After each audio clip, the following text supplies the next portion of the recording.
Chewy. I'm here with my Cherry Pie 11 face stuff and Laughing Wallaby.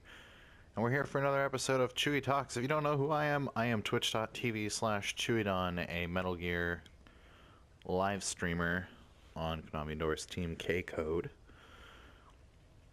Specialize in FOBs, just having a good time, and I'm trying to hopefully spread the word about how to do these things, so if you're a little late in getting into the game, you can catch up quickly and have a great time running the amazing system that is FOBs, and hopefully the precursor to what's to come in future Metal Gear titles.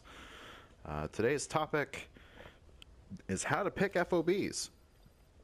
What to look for. What's going on? Every time I pull one of these up, someone dies. I've got people making trouble, so I'll have to figure this out. So, on the FOB menu, hello, this is the FOB menu, you have a whole lot of different information available to you. So the objective here today is to try and break down this information for you in a way that's understandable. Try to give you an idea of how you can look at bases and understand in a glance, a snap, a moment, if you will, how that base is, strength-wise, power-wise, what's available staff-wise, resource-wise, etc., and make use of everything that's given to you. So what we're going to start with is the player information. I'm going to move one so it'll stop scrolling. So in the top right corner here, you have your player name, you have their espionage rank, you have their PF rank. Don't let these things deceive you. There are great bases hidden in the 100,000 ranks, just as there are great bases hidden in the top 1,000. You're going to get a number of staff available on hand, and you're also going to have a number of developed platforms. So this number of developed platforms is a great indicator to get a snapshot of how many FOBs this base has. The higher the FOBs, the higher chance that these FOBs will be higher level, and the more points you will get, or the more rewards you will get for hitting these bases. Why is this all important? Why does this matter? Why should I care, Chewy Don? Well, FOBs are the only place you can get S++ grade and above staff. It used to be that above level 39 and over, you would get S++ volunteers for completing FOBs. Now, things are a little different because of custom emplacements and the new security items that released, so that isn't always the case. There are level 39 FOBs that do not reward S++ volunteers, but about level 40 or so, you'll start getting these S++ volunteer chances. So if you really want to be competitive in the FOB sphere, have base levels that are over 100 plus in all the different departments, and be able to develop all the new online development items that they keep releasing. You're going to need to be running FOBs. You're going to need to be getting these great staff rewards for doing it. And this is the best way to make that grind efficient, make it easy to understand, make it quick to go through, and, you know, keep you moving forward. So, unfortunately, you're going to see a lot of high-level bases in my selection. This is both good and bad. Where I'm at in the game, I'm rank 19 or something currently on PS4. This is kind of all you're going to see. I wanted some low-level bases to show some extreme differences, but we'll use this for an example. So, piggybacking off of the top right corner, you have your player information, you have their rank, the FOBs, how many platforms they might have. Let's move over to the left side where you actually see the FOBs and how that kind of piggybacks. So again, the more platforms they have, the higher the suggested level may possibly be. These are level 46 bases. You know immediately, well, someone's in that one, that boom, I'm going to be able to jump into this base. This player has only 22 platforms. Low chance that they're going to have a level 40 plus base. Their overall security score is level 34, but we jump in here, they have a 404 platform that's level 42, so it's still worth it to check. But if you're looking for a particular reward, say you want S++ Intel or S++ medical staff, then it's really worth your time to look for a base that's automatically going to have those instead of risking it and clicking through bases and backing out and kind of wasting, we'll say, precious time, because time is precious, on trying to find a place to go through. No one loves really scrolling menus. So again, this player, 28, that means fully developed, decent chance. Less than 28, not so decent chance. So that's just an example of how those two work together. Now let's talk about the actual take from the FOB itself. So in the bottom right, you'll see a display of how much staff and how much resources a base will have. This is really important in a mode like Security Challenge. The reason for that is Security Challenge at a glance, you'll be able to see, is a base active? Is this an active player? Does that mean there's a chance that they're going to show up? Or are we going to run into a base where there's absolutely nothing on it, and I have basically a free shot at high points, or great staff chance, or whatever the case may be.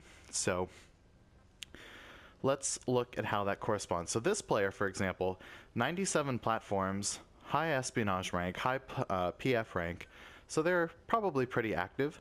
High base, this means custom equipment, so we'll go ahead and take that opportunity to talk about that. And then in the bottom right, a high level of total materials, which means they're actively developing as they are building their fourth FOB. They're actively investing, they're actively upping their resources, so they're good chance that if I hit this base in security challenge, I would see this player if I took too long in my infiltration, and we would have a infiltrator versus defender situation. So going into custom emplacements, kind of jumping into the next section of all of this, knowing now that this is a base, it's powerful, all that, I'm going to hit this base, I know where I'm going to go. Okay, let's go to FOB1. Now, if you want to nitpick, there is a difference between waters. On the globe does spin when you pick to show you which water the base is in. If you begin running these things in the hundreds, which you can see my total below, I've done quite a few of these at this point, you're going to start memorizing layouts. It's just going to become muscle memory. So knowing the differences of where you're going, and especially if you're running for nukes, will kind of change the way you perhaps think about an FOB.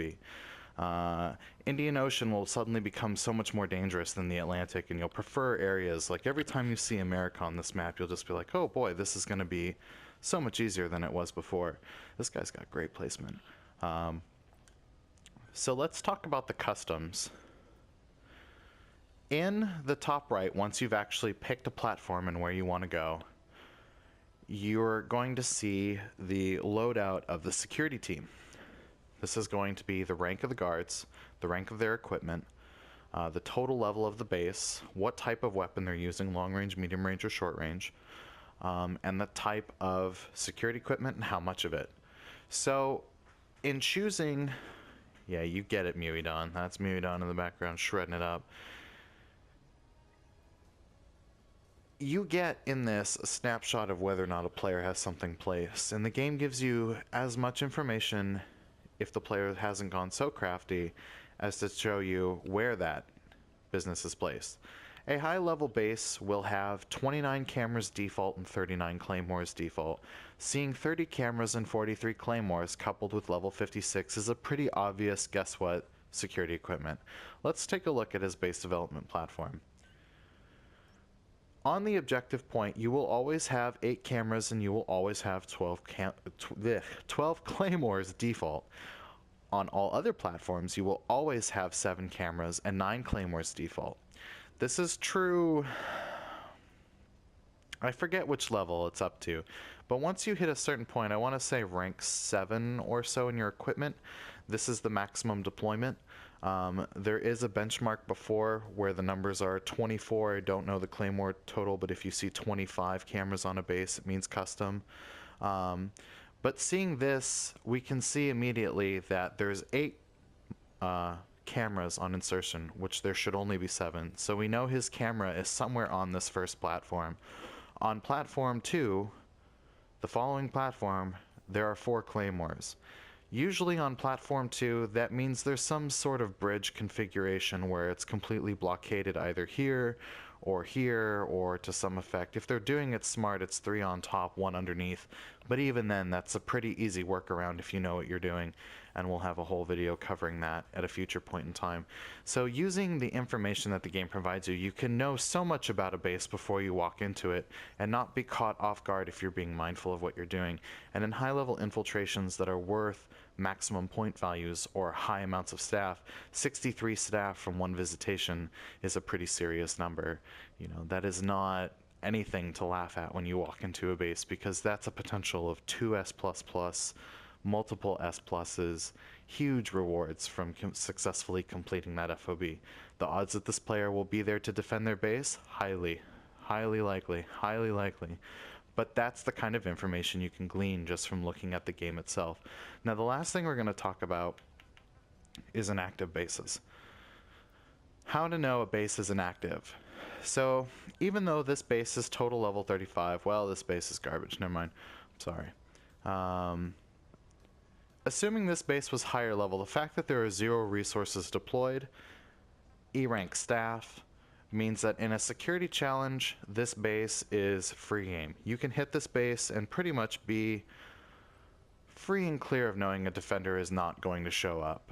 That you can have a little breathing room as far as making your push without, you know, necessarily worrying, like in this situation, knowing that an enemy is going to be there. And that's important because if you're not comfortable fighting another player, if you're not particularly happy with facing people who use only cluster guided missiles and grenades and all that stuff, you're looking for safe runs. And I'll cover this more in depth in another video, but the base reason of why you would want to run security challenge if possible over infiltration targets and so on and so forth is security challenge is treated like a retaliation. And what that means is you get 50% more staff rewards numerically. You get 50% more GMP and resources as well. So even low level bases, like if you're still at the point where S rank staff makes a huge difference to your base, this is huge. Hitting a base like this is huge. If you are new to FOBs, if you just finished the story, if you're like level 40-ish across the board, this is a huge base for you to hit. Because when you walk away from this, your support will level up at least 5 times from all the S rank staff and all the upgrades you'll get from it. These are incredible gains to get, and that's why the FOB system is great. So playing a little more risky and being able to weight your risks is an incredible way to make your grind that much more efficient and to also make the most of every FOB, whether you have limited time to play or are just trying to get as much staff as possible because you're pushing for that 121, that 126. You're trying to get to the new ranks of development and all that stuff. So I'm Chewy on ADDX1224 on PS4. You may have seen me hit your base. It's nothing personal. I just run the list because I go nonstop. Hopefully this episode of Chewy Talks has been informational and insightful. Hopefully you learned something, a little way to look at bases differently, perhaps go through bases quicker, perhaps find your targets faster so you're not spending so much time scrolling the menus. I do appreciate your time so much. Please consider stopping by twitch.tv/ChewyDon to see live FOB gameplay and, of course, all kinds of other great content. Subscribe to the channel. More information, links at the bottom, and I look forward to fielding your questions and seeing you live on Twitch. Thanks so much for your time. ChewyDon out.